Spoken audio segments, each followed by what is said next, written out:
अस्सलाम वालेकुम viewers, property price info में खुशामदीद।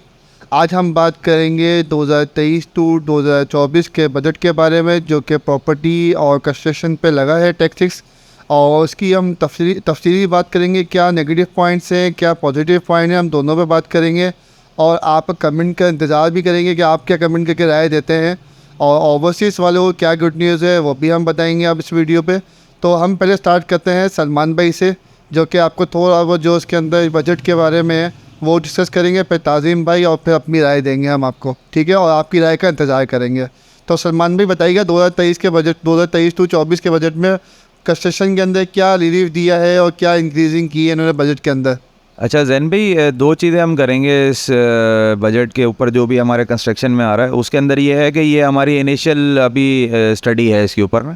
तो इसको अभी क्योंकि जैसे जैसे चीज़ें अब समझ में आती जाएंगी, क्योंकि अभी ज़ाहिर सी बात तशरीह करने में थोड़ा टाइम लगता है चीज़ों को कि कौन कौन सी सेक्टर इम्पैक्ट पे हैं अभी।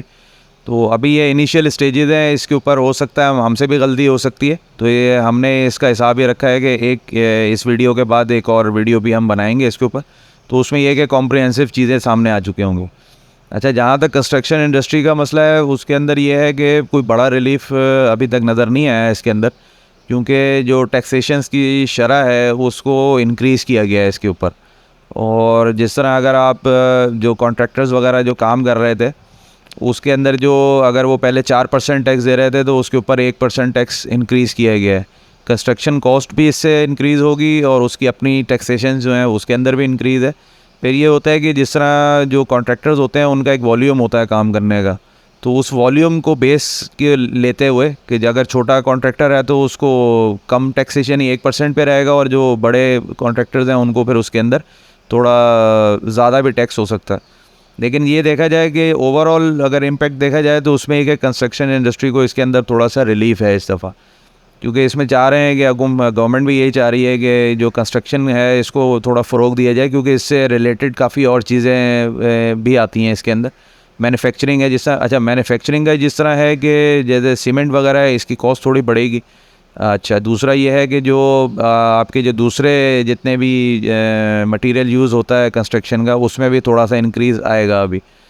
जैसे टाइल्स वगैरह का ऑप्शन है इसके अंदर, अभी इन्होंने रिलीफ दिया है कि जो बाहर से इंपोर्ट वगैरह के अंदर जो टाइल्स आती हैं उनके अंदर थोड़ा सा रिलीफ है, लेकिन जो लोकल मैन्युफैक्चरिंग है उस पर टैक्सेशन अभी कम नहीं की गई हैं।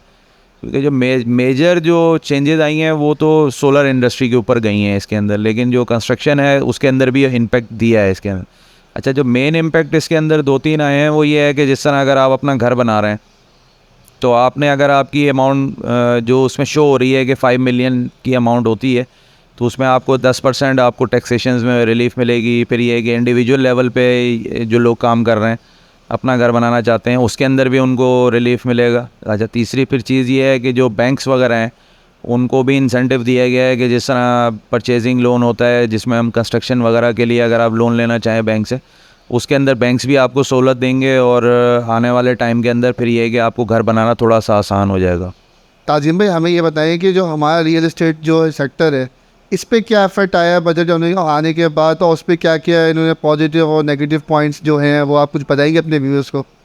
जैन भी, अगर प्रॉपर्टी से रिलेटेड बात करें तो जितने रियल एस्टेट सेक्टर है इसके लिए अभी कोई अच्छी न्यूज़ नहीं आई है। जितने भी न्यूज़ अभी तक हमारे पास आई हैं इसके अंदर आप कह सकते हैं थोड़ी सी टेंशन जो है वो दे रही है प्रॉपर्टी मार्केट को। और अगर आप देखें कि जो रियल एस्टेट का हम लोग बिज़नेस कर रहे थे उनके ऊपर जो है वो थोड़ी सी सख्ती आ गई है सबका। ये पिछली दफ़ा की गवर्नमेंट ने भी यही कहा था, आपकी दफ़ा भी जो गवर्नमेंट यही चाह रही है कि जितने भी रियल एस्टेट वाले हैं वो रजिस्टर्ड हों, अपनी जो स्टेट्स हैं वो गवर्नमेंट के पास रजिस्टर्ड कराएं। जितनी ट्रांजेक्शन्स हो रही हैं उनके अंदर जो है वो सब मेंशन होना चाहिए। जो सेल परचेज़ कर रहे हैं वो साल के पूरा डेटा इनका रिकॉर्ड होना चाहिए, जो लास्ट में ये FBI को शो कराएंगे और उसके ऊपर पे उनका टैक्स बनेगा। सेकेंडली, जो आपकी जो प्रॉपर्टी की जो सेल परचेज़ थी, जो हम लोग कुछ प्लॉट जो होते थे ये अपना ट्रांसफ़र होते थे, उसकी भी आपको उस पर मालूमात देनी होगी कि जो प्रॉपर्टी जो आपकी गवर्नमेंट के पास डिक्लेयर नहीं होती है जाके, इसका भी जो सारा हिसाब किताब है वो प्रॉपर्टी वाले से लेने की बात हो रही है कि प्रॉपर्टी वाले जो हमारे हज़ार हैं वो देंगे इसको। तो अच्छा इनके लिए ये है स्टेट वालों के लिए कि अपनी स्टेट को रजिस्टर्ड करा लें। कुछ एक आपको थोड़ा सा टैक्स तो देना पड़ रहा है लेकिन आप इन फ्यूचर सिक्योर हो जाते हैं, कोई मामला आपके साथ नहीं होते हैं। सेकेंडली, फाइलर होना बहुत बेहतर चीज़ है। एक आप सब चीज़ों के अंदर आपका टैक्स के अंदर जो डिडक्शन हो जाती है और जो आपके जो सेल परचेज है प्लॉट के हवाले से, उसके अंदर जो गेन टैक्स है वो फाइलर के ऊपर तो अभी नहीं बढ़ाया है, ना अभी ये बात हो रही है बढ़ने की। नॉन फाइलर के ऊपर जो विद होल्डिंग टैक्स है और जो गेन टैक्स है वो पहले 4 और 7% था। इस टाइम के ऊपर वो बढ़ाने की बात हो रही है कि कम से कम हम डबल पे ले जाएं जो नॉन फाइलर है। और नॉन फाइलर अगर प्रॉपर्टी भी ले रहा है तो उसके ऊपर भी थोड़ी सी वो सख्ती करेंगे कि ये आप जो ले रहे हैं उसके ट्रांजेक्शन शो करें हमें।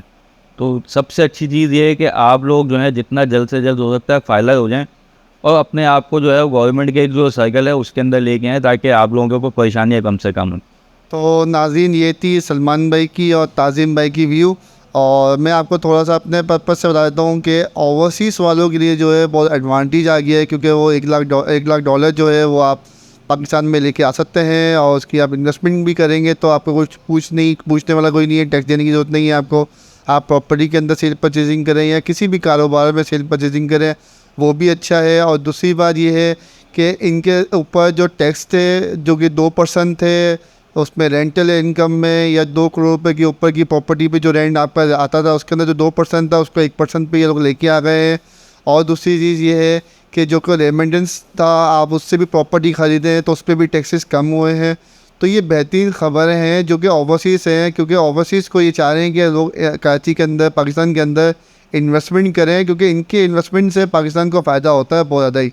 तो ओवरसीज़ वालों को जो कि अभी चले गए थे वापसी इन्वेस्टमेंट करना उन्होंने छोड़ दिया था, उन्होंने डॉलर में इन्वेस्टमेंट कर ली थी और मुख्तलिफ गोल्ड के अंदर इन्वेस्टमेंट कर दी थी। और प्रॉपर्टी इस वक्त नीचे की तरफ है, अगर ये इन्वेस्टमेंट करते हैं तो इनसे क्या होगा, इनको फ़ायदा भी होगा और जो कि डॉलर पाकिस्तान में शॉर्ट हो रहा है और मामला जो पैदा हो रहे हैं वो भी ख़त्म हो जाएगा और फिर प्रॉपर्टी आपकी आहिस्ता आहिस्ता इंक्रीज़ होगी और तो आपको भी इस पर फ़ायदा होगा। तो नाज़रीन, ये थी हमारी छोटी सी व्यू।